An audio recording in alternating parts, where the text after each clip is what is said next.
ولا عدوان إلا على الظالمين والصلاة والسلام على أشرف الأنبياء والمرسلين نبينا محمد وعلى آله وصحبه وأهل طاعته أجمعين. وعن ثوبان رضي الله تعالى عنه قال رسول الله صلى الله عليه وسلم: يوشك الأمم أن تداعى عليكم كما تداعى الأكلة إلى قصعتها. فقال قائل: يا رسول الله صلى الله عليه وسلم: أمن قلة نحن يومئذ؟ قال: بل أنتم يومئذ كثير ولكنكم غثاء كغثاء السيل. ولينزعن الله من عدوكم من صدور عدوكم المهابة منكم ولا يقذفن الله في قلوبكم الوهن. فقال قائل: يا رسول الله صلى الله عليه وسلم: وما الوهن؟ قال: حب الدنيا وكراهية الموت. رواه أبو داود. अज़ीज़ साथियों,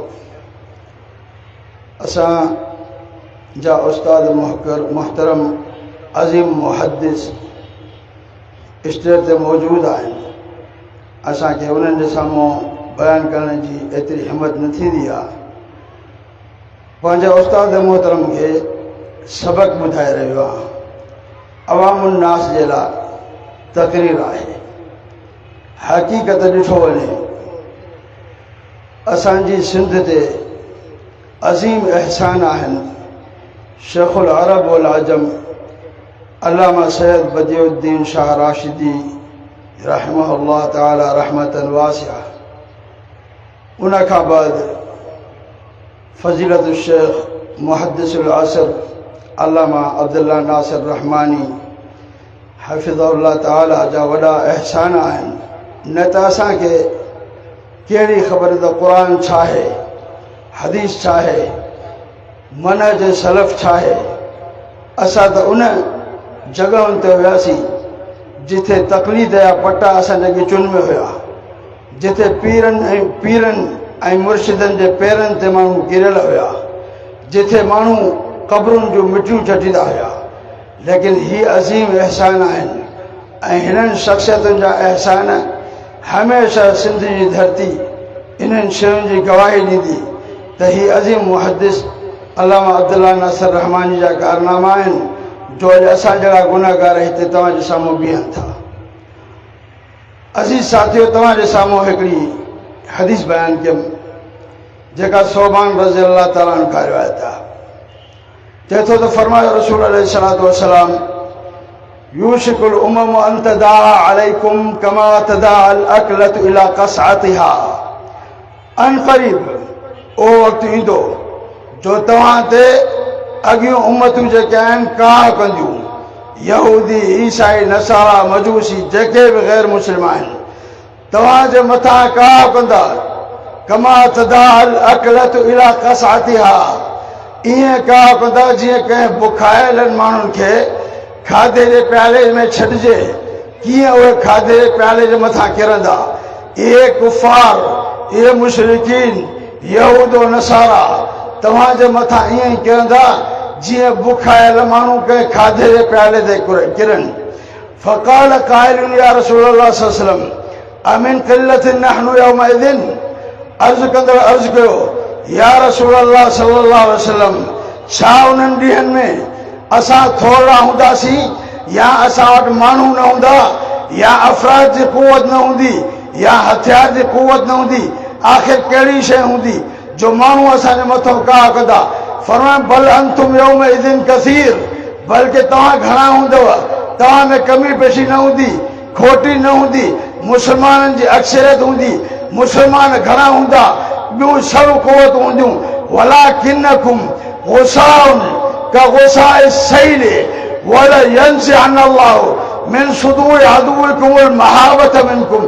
तव्हांखे कुफ़ार ईअं उछलाईंदा जीअं पाणी कखनि पननि खे उछलाए. जॾहिं हेॾों जी छोरी ईंदी कख हेॾे हलाईंदा, हेॾों जी छोरी ईंदी कख हेॾा हलाईंदा.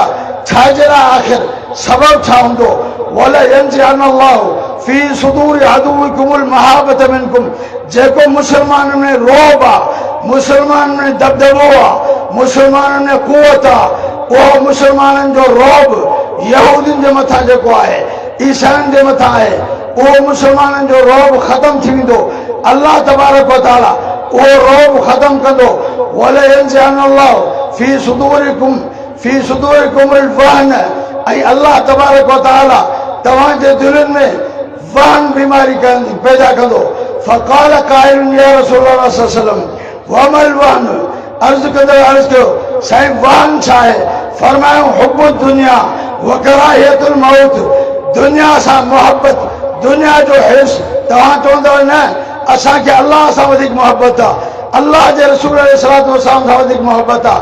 पंहिंजा कारोबार प्यारा न आहिनि, घर बार बचा प्यारा न आहिनि, लेकिन यादि रखो इहा ज़बानी ॻाल्हि आहे, इहा दिलि सां ॻाल्हि न आहे।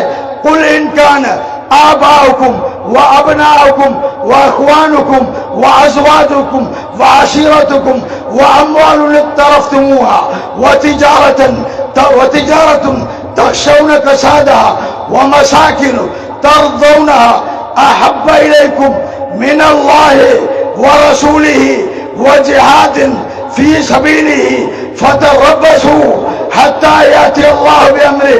चओ तव्हांजा अब्बा ॾाॾा तव्हांखे वधीक प्यारा, तव्हांजूं ज़ालूं ॿार बचा तव्हांखे वधीक प्यारा, तव्हांजा घर तव्हांखे प्यारा, झूपड़ियूं प्यारियूं, बंगला प्यारा, महलात प्यारा, औलाद प्यारो, ज़ालूं प्यारियूं, कारोबार प्यारो आहे। निमाज़ वञे, कारोबार वञे न वञे, कारोबार न वञे, दीनी प्रोग्राम वञनि, लेकिन कारोबार न वञे।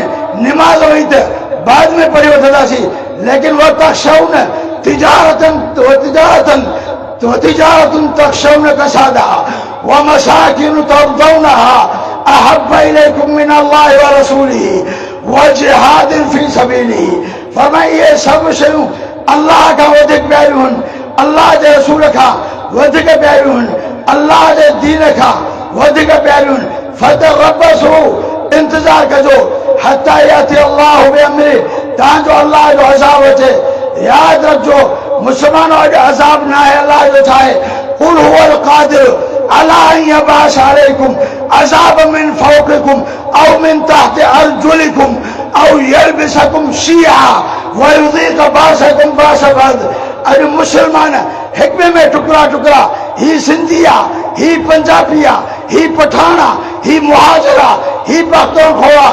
हाय इहो कलमो कढियो ला इलाहा इल्लल्लाह मुहम्मद रसूलुल्लाह, जंहिंजे करे मुसलमान जी मोहब्बत मन अहब्ब लिल्लाहि व अबग़द लिल्लाहि व आता लिल्लाहि व मनअ लिल्लाहि फ़क़द इस्तकमल अल ईमान। अल्लाह ख़ातिर मोहब्बत, अल्लाह ख़ातिर नफ़रत, अल्लाह ख़ातिर दोस्ती, अल्लाह ख़ातिर दुश्मनी, अल्लाह ख़ातिर ॾियणु, अल्लाह ख़ातिर वठणु, फ़क़द इस्तकमल अल ईमान। इहो इंसान ईमान जो मुकम्मल ईमान वारो आहे। लेकिन जॾहिं मुसलमाननि जी इहा हालत हूंदी, छाजे लाइ इहा हूंदी? अल्लाह रब्बुल आलमीन तव्हांजे दिलि में पैदा कंदो हिकिड़ो हुब्ब दुनिया व कराहियतुल मौत, मौत खां नफ़रत ऐं दुनिया जी मोहब्बत। वल्लाहि ल दुनिया आवनु इंदल्लाह, नबी अलैहिस्सलातु वस्सलाम जी हदीस आहे, फरमायो त वल्लाहि मद दुनिया फिल आखिरति इल्ला मा यजअल अहदुकुम इस्बाहु हाज़िही फिल यम्मि फलयंज़ुर बिमा यरजिअ। दुनिया जी हैसियत सम्झणु चाहियो था, ॿुधो, दुनिया जा सोन चांदियूं खज़ाना ईअं अथव जीअं को माण्हू समुंड जे मथां वेहे, समुंड में आङुर ॻोल्हे, ऐं समुंड जेको आहे आङुर पाणी केतिरो खणंदी। सिर्फ़ दुनिया जी इहा हैसियत आहे, ॿी दुनिया जी का बि हैसियत कान्हे का। त दोस्तो यादि रखजो, उम्मत जी तबाही, उम्मत जी बर्बादी, उन में वॾे में वॾो करणु दुनिया जी मोहब्बत आहे, दुनिया जो हिर्स आहे, अल्लाह ताला जे दीन खे छॾे ॾियणु। अल्लाह रब्बुल आलमीन शाला असांखे इन गुनाह खां तौबा ताइब थियण जी तौफ़ीक़ अता फरमाए। अल्लाह रब्बुल आलमीन शाला क़ुरान और सुन्नत अला मनहज सलफ़ सम्झण जी अमल जी तौफ़ीक़ अता फरमाए। अक़ूलु क़ौली हाज़ा व अस्तग़फ़िरुल्लाह ली व लकुम व लिसाइरिल मुस्लिमीन मिन कुल्लि ज़ंबिन व ख़तीअह फ़स्तग़फ़िरूहु इन्नहु हुवल गफ़ूरुर रहीम।